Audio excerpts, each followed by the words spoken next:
War. Sahir Ludhianvi की एक बहुत अच्छी नज़म है इसके ऊपर में कि भैया जंग, कुछ थीम यही है उसकी कि जंग कभी भी आपको कोई फ़ायदा नहीं पहुंचाती, और जंग के जो खामियाजे हैं वो नेता, सत्ता, बड़े बड़े बिजनेस घराने, ये लोग नहीं भुगतते। देखने में लगता है कि हाँ धंधे का नुकसान हुआ, काम का नुकसान हुआ, लेकिन जंग का जो असली खामियाजा भुगतती है वो भुगतती है आम जनता, जिसके पास रिसोर्सेज की कमी है, जिसके पास साधन संपन्न जो नहीं है, वो इसका सबसे बड़ा खामियाजा भुगतती है। अगर आप अभी भी एक वॉर चल रही है गाज़ा में, इसराइल की और हमास की, तो अगर आप वहाँ पर देखेंगे तो इसराइल के अंदर में भी जो हिजबुल्लाह के बॉर्डर लाइन के ऊपर में 1 लाख लोग तकरीबन विस्थापित हैं। तो बेंजामिन नेतन्याहू तो अभी भी वॉर करना चाहते हैं, हमास भी ताल ठोक रहा है कि हाँ आ जाओ, आर पार करेंगे, लेकिन गाज़ा में बच्चे शहीद हो रहे हैं, औरतें शहीद हो रही हैं, लोगों को इलाज नहीं मिल रहा, खाना नहीं मिल रहा, और एक बहुत भयावह स्थिति वहाँ पर पैदा हुई है। इसराइल के अंदर भी पैनिक हमेशा है, जनता के पास पैनिक है। बहुत सारी जनता जो है धरने प्रदर्शन कर रही है, वो चाहती है बेंजामिन नेतन्याहू जो है गलत जंग लड़ रहे हैं और इसको जो है बंद करें। बहुत लंबी जंग हो गई है और ये गलत जंग है और हमारा देश जो है गलत दिशा के अंदर जा रहा है, इसको जंग ख़त्म करने के बारे में विचार करना चाहिए। तो अब इंडिया और पाकिस्तान, दरअसल पाकिस्तान की तरफ से एक उकसाने वाली कार्रवाई हुई है, तो इस जंग को हम लोग समझते हैं कि ये उत्साह के अंदर में हम लोग क्या कुछ गड़बड़ तो नहीं कर लेंगे। पाकिस्तान ने एक उकसाने वाली कार्रवाई की, उसके नेता लगातार उकसाने वाले बयान दे रहे हैं, उसके लोग मीम शेयर कर रहे हैं कि भारत कार्रवाई नहीं कर रहा, भारत कार्रवाई नहीं कर रहा। यहाँ के भी बहुत सारे लीडर जो है वो लगातार इस तरीके के बयान दे रहे हैं कि एक तो कर्नाटक के मंत्री हैं, वो कह रहे हैं कि मैं बम बांध के जाने के लिए तैयार हूँ, और जनता के अंदर भी आक्रोश है कि भैया इस बार जो है आप किसी भी तरीके से आर या पार कर दो। और वो इसको सरकार के फेलियर की तरह देख रहे हैं कि यार आप तो 56 इंची का सीना बताते थे, आप तो ये बताते थे, आप तो वो बताते थे, कहाँ गया वो 2014 से पहले वाला मोदी जो कहता था कि 1 के बदले 10 सर, तो 26 के बदले 2600 क्यों नहीं, आप वॉर में क्यों नहीं जा रहे हैं। और कई लोगों को अभी भी भरोसा है कि मोदी जी वॉर के अंदर जाएंगे और वो एक करारा जवाब देंगे। कई लोग अभी भी शंका की नज़र से देखते हैं कि मोदी जी एक दिन हम सुबह सो के उठेंगे और मोदी जी कहेंगे हो गई वॉर, हमने कर दी सर्जिकल स्ट्राइक और वहाँ पर हमने मार दिए सारे आतंकवादी जिन्होंने हमला किया था। लेकिन क्या भारत के हित में है वॉर? इंडियन इकोनॉमी जो है इस टाइम जो है ग्रोइंग इकोनॉमी है, तेज़ी से बढ़ रही है। अभी तक अगर हम अपने आसपास देखेंगे तो बांग्लादेश के अंदर बहुत गहरा संकट आया, वहाँ की प्रधानमंत्री हमारे यहाँ शरणार्थी बनी हुई है। श्रीलंका के अंदर बहुत गहरा संघर्ष आया, वहाँ का जो राष्ट्रपति हैं वो गायब हो गए थे एक टाइम के लिए। नेपाल के अंदर में इस टाइम पे बड़ा गहरा संकट गहराया हुआ है, वहाँ पर राजशाही और डेमोक्रेटिक पार्टियों के बीच में सत्ता संघर्ष चल रहा है, कई लोग उसके अंदर अपनी जान भी गंवा चुके हैं। पाकिस्तान के अंदर इमरान खान जो कि वज़ीर आज़म थे, उनका किस तरीके से उनको हटाया गया, फिर वो जेल चले गए। हमारा देश जो है इन सब चीज़ों से अछूता रहा, हमारे यहाँ पर कोई हलचल नहीं हुई। इसके अंदर जो है जहाँ तक मुझे लग रहा है, मेरी देखिए ऑब्ज़र्वेशन है, और ऑब्ज़र्वेशन का जो है कोई वादा नहीं होता, कोई सर पैर नहीं होता, लेकिन मेरी ऑब्ज़र्वेशन ये कहती है कि भारत को वॉर के अंदर नहीं जाना चाहिए। क्योंकि अगर आपको सामने से उकसावे की कार्रवाई आ रही है तो यानी कि वो वेल प्रिपेयर्ड है, उसके दिमाग में कुछ है, उसके पास खोने को भी कुछ नहीं है। और आपका जो पूरा का पूरा ताना बाना आपने बुना है और अगले 20-30 साल की प्लानिंग के हिसाब से आप चीज़ों को लेके चल रहे हैं, और इसके अंदर में आपकी इंगेजमेंट देखिए। अमेरिका का क्या है, अमेरिका सपोर्ट करे, अमेरिका विरोध करे, उसको इतना तवज्जो हमको देनी नहीं चाहिए, क्योंकि अमेरिका ने तो यूक्रेन को सपोर्ट किया था 2 साल से, वो पड़ा हुआ। अमेरिका ने इजराइल को भी सपोर्ट किया था, तो इज़राइल भी पड़ा हुआ ही है, अभी तक तो कोई वॉर का उसका कंक्लूजन निकला नहीं है।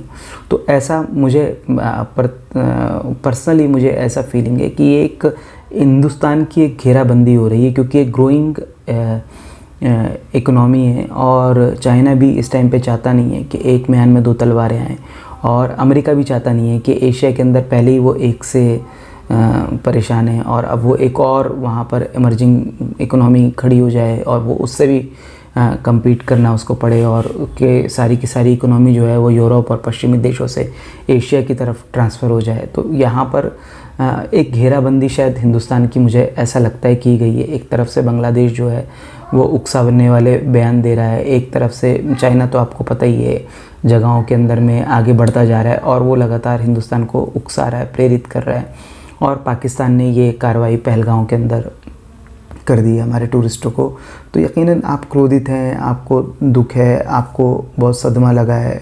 मैं भी दुखी हूँ, मैंने खड़े होकर उस दिन राष्ट्रगान गाया, तो मुझे भी दुख है कि हाँ यार ये सब हो रहा है। लेकिन कई बार क्या होता है कि यकीनन अगर हमारा कोई गोल है तो हमको उस गोल को देखना चाहिए, ना कि ये छोटे छोटे मतलब छोटे कह दूँगा तो भी आपको और मुझे ख़ुद बुरा लगेगा, लेकिन फिर भी अगर आपका गोल बहुत ही बड़ा है और कोई विजनरी आपके पास आइडिया है, आप उसको लेके चल रहे हो, तो उसके बीच में अगर आपके ऊपर उकसाने की कार्रवाई हो रही है और अगर आप उकस जाते हो, क्रिकेट के अंदर भी आपने देखा होगा कई बार जो अच्छा बैट्समैन होता है उसको जो है बॉलर उकसाता है कि वो आगे बढ़ के लंबे छक्के मारने की कोशिश करे और उस चक्कर में वो अपना विकेट गंवा दे। देखिए, वॉर के अंदर जाना हिंदुस्तान के लिए आज की तारीख में कोई मुश्किल काम नहीं है, और लंबी लड़ाई भी, भारत तो कोई इतना कमज़ोर देश नहीं है, पाकिस्तान को भी कोई डायरेक्ट सपोर्ट तो आने वाली नहीं है। अगर मान लीजिए पीछे से चाइना सपोर्ट करता है या इधर से बांग्लादेश उस टाइम पे कुछ हरकत करने लगता है, या फिर उधर से जो है पाकिस्तान को और दूसरे देशों से सपोर्ट आ जाती है और वो चाहते हैं कि इंडिया एक लंबे वक्त के लिए एंगेज हो जाए, तो इंडिया हो सकता है कि एक लंबी लड़ाई लड़ ले, लेकिन हमारा जो मिशन और विज़न है उससे हम लोग डिफोकस हो जाएंगे। ये नहीं कि हम लोग वो वॉर तो हम लोग का किसी भी कंडीशन के अंदर में शायद ही पाकिस्तान के साथ हारें, जब तक कि उसके अंदर में इंटरनेशनल प्लेयर जो है वो शामिल नहीं हो जाते। तो पाकिस्तान से तो हम लोग सक्षम है, लड़ लेंगे, और थोड़ा बहुत सपोर्ट, ऐसा नहीं कि जब वॉर लंबी जाएगी तो ह्यूमैनिटेरियन क्राइसिस पैदा होगा तो यकीनन दुनिया जो है शांति की बात करेगी, देर सवेर करे, चाहे नकली मुंह से करे, तो वो समझौते हो ही जाएंगे। अगर मान लीजिए दुनिया इंटेंशनली हमको घेर के ही परेशान ही करना चाहती है और हमारी तरक्की से जल रही है, या इस तरीके की कोई घटना हमारे साथ घटे, कुछ हानि हो हमें, वो चाहती है, तो भी मतलब मुखौटा एक ऐसा होता है कि शांति की बात तो आएगी, तो हम लोग शांति समझौता करके उससे अलग भी हो सकते हैं। लेकिन ऐसी लड़ाई बिना प्लानिंग के और बिना मजबूत स्ट्रेटजी के मेरे हिसाब से इस वॉर में नहीं जाना चाहिए। क्या होता है कि राजकुमार का एक डायलॉग है बहुत अच्छा, दिलीप कुमार जो है ना सौदागर पिक्चर के अंदर उसको बंदूक दे देते हैं राजकुमार को, तो कहते हैं ले मार ले गोली चला ले अपनी भड़ास, बोल खड़ा है तेरे सामने। तो राजकुमार उससे कहता है जानी हम तुम्हें मारेंगे और ज़रूर मारेंगे, लेकिन वो वक्त भी हमारा होगा, वो बंदूक भी हमारी होगी और वो गोली भी हमारी होगी। मतलब जगह हम डिसाइड करेंगे। ठीक है, पाकिस्तान हमारे लिए सरदर्द रहा है, टेररिज्म से हम लोग दुखी रहे, परेशान रहे, और हमारे साथ अभी वो हमको वॉर के अंदर में लेके जाना चाहता है, हमारे साथ उकसाने की कार्रवाई कर रहा है। तो इसका हमें एक सॉल्यूशन तो निकालना ही है, आज नहीं तो कल निकालना है, कल नहीं तो परसों, इसको तो सॉल्व करना ही है। और इससे बहुत ज़्यादा आजिज़ आ चुके हैं। 50-60 सालों से हम पाकिस्तान को कड़ा जवाब देंगे, हम ये करेंगे, हम वो करेंगे, और कुछ नहीं हो रहा। वो वैसा का वैसे ही सरदर्द हिंदुस्तान के लिए बना हुआ है।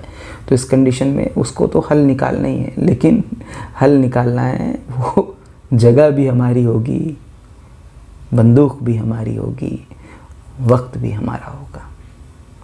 तो इस टाइम थोड़ा संयम से काम लें, और जब जगह, वक्त और बंदूक मुनासिब हो तब इस तरीके की कार्रवाई करें। ये मेरी राय है, ऑब्जर्वेशन है, और आपका गुस्सा, आपका दुख, मैं उसमें शामिल हूँ। जो वहाँ पर घटना घटी है उसकी तो मैं निंदा करता ही हूँ और मुझे दुख भी है। मैं बोल रहा हूँ उस दिन मैंने राष्ट्रगान गाया था, तो वो शोक की बात है और अपने गुस्से को हमें पाल के रखना चाहिए कुछ वक्त के लिए। अमरीश पुरी एक फिल्म के अंदर सनी देओल को कहते हैं घातक मूव में अपना गुस्से को पालना सीख। तो कोई ऐसा जल्दबाजी में कदम नहीं उठाना चाहिए। जो सरकार टाइम ले रही है और जो स्ट्रेटजी बना रही है, अगर वो ये सोचती है कि इसका बदला अगले 5 साल बाद लेंगे तो भी उसके साथ में हमको जाना चाहिए। बेहतर condition, internal condition, external condition वो भारत सरकार समझती है, जानती है, हमसे ज़्यादा मजबूत है। हम तो इमोशनल बेवकूफ़ हैं, मार दो, लड़ दो, हमें कुछ आइडिया नहीं है कि क्या हो रहा है क्या नहीं हो रहा। तो इसलिए इस टाइम पे सरकार के साथ खड़े रहिए और वक्त दीजिए कि वो इसको अपने तरीके से टैकल करे, हैंडल करे, और जब बंदूक भी उसकी हो, गोली भी उसकी हो, तो वो सही उचित कार्रवाई करके उचित जवाब दे। Sorry, it's DJ.